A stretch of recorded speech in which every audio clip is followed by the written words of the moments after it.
কারিং পোকা, মাজরা পোকা, পুঁতি, গান্ধী পোকা এগুলা ধরছে।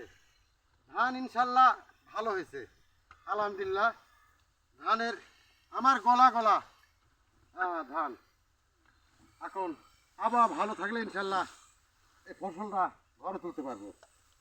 হ্যাঁ, তবে কৃষক হয়ে কি, কৃষক হয়ে 16 আনা পয়সা পাওয়া যায় না।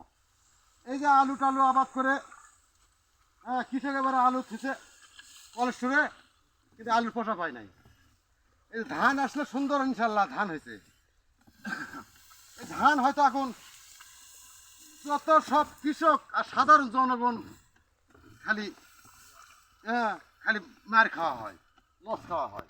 কিন্তু যারা চাকরিজীবী, কোটিপতি, সুদখোর, ঘুষখোর, এরা কোনো দিন হলো ক্ষতিগ্রস্ত হয় না। ক্ষতিগ্রস্ত হয় আমরা সাধারণ কৃষক।